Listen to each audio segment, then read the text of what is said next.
When, in the course of human events, it becomes necessary for one people to dissolve the political bands which have connected them with another, and to assume, among the powers of the earth, the separate and equal station to which laws of nature and of nature's God entitle them. A decent respect to the opinions of mankind requires that they should declare the causes which impel them to the separation. We hold these truths to be self-evident, that all men are created equal, that they are endowed by their Creator with certain unalienable rights, that among these are life, liberty, and the pursuit of happiness, that, to secure these rights, governments are instituted among men, deriving their just powers from the consent of the governed, that, whenever any form of government becomes destructive to these ends, it is the right of the people to alter or to abolish it, and to institute new government, laying its foundation on such principles and organizing its powers in such form as to them shall seem most likely to effect their safety and happiness. Prudence indeed will dictate that governments long established should not be changed for light and transient causes. And accordingly, all experience has shown that mankind are more disposed to suffer while evils are sufferable than to right themselves by abolishing the forms to which they are accustomed. But when a long train of abuses and usurpations pursuing invariably the same object evinces a design to reduce them under absolute despotism, it is their right, it is their duty to throw off such government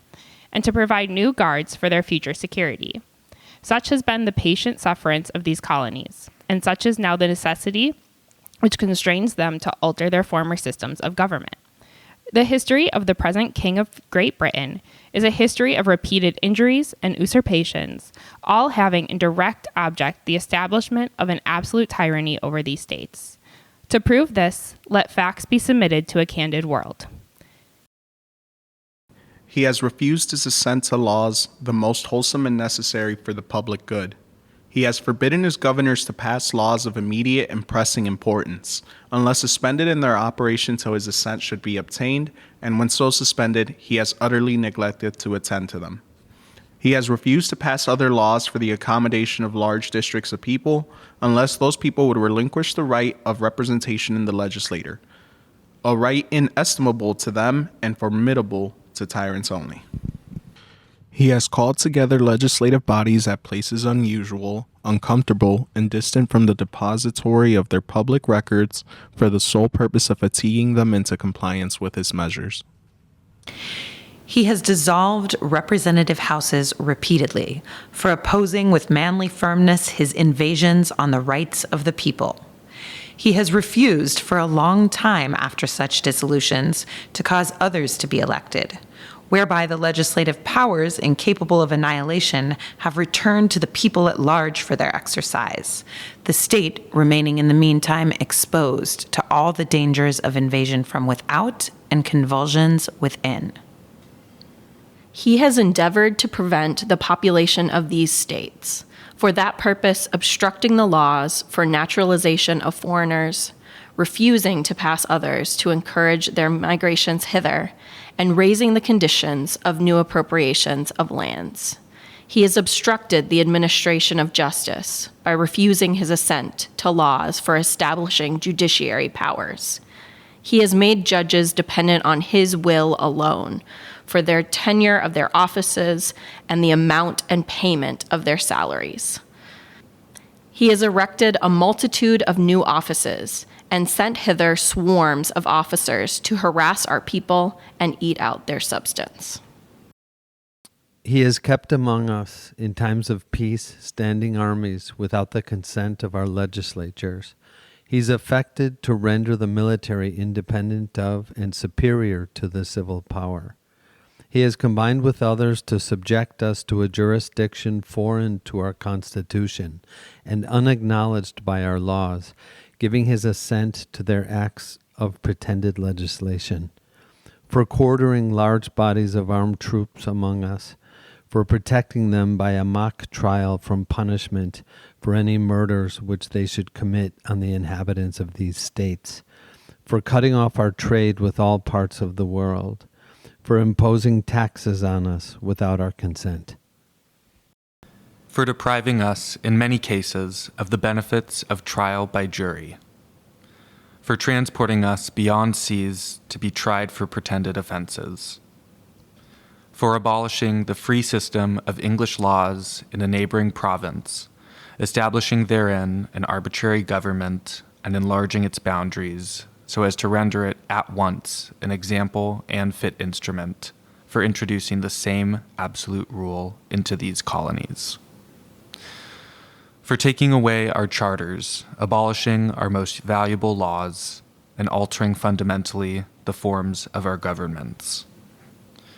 for suspending our own legislatures and declaring themselves invested with power to legislate for us in all cases whatsoever. He has abdicated government here by declaring us out of his protection and waging war against us.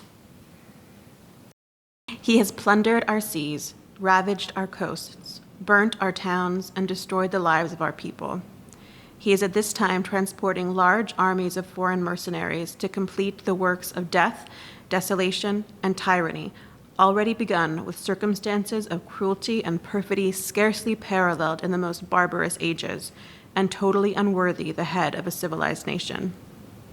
He has constrained our fellow citizens, taken captive on the high seas, to bear arms against their country, to become the executioners of their friends and brethren, or to fall themselves by their hands. He has excited domestic insurrections among us and has endeavored to bring on the inhabitants of our frontiers the merciless Indian savages, whose known rule of warfare is an undistinguished destruction of all ages, sexes, and conditions.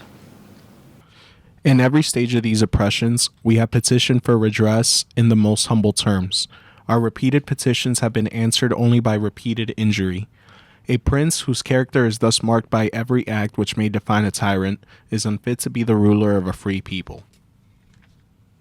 Nor have we been wanting in attentions to our British brethren. We have warned them from time to time of attempts by their legislator to extend an unwarrantable jurisdiction over us. We have reminded them of the circumstances of our emigration and settlement here. We have appealed to their native justice and magnanimity, and we have conjured them by the ties of our common kindred to disavow these usurpations, which would inevitably interrupt our connections and correspondence.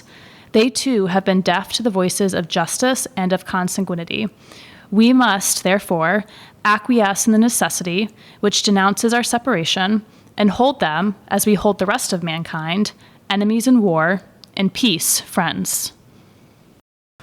We, therefore, the representatives of the United States of America,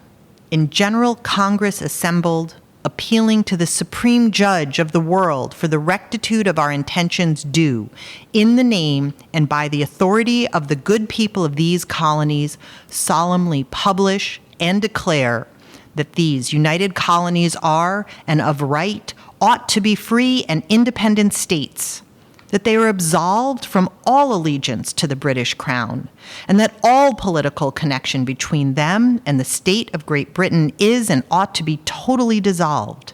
and that, as free and independent states, they have full power to levy war, conclude peace, contract alliances, establish commerce, and do all other acts and things which independent states may of right do.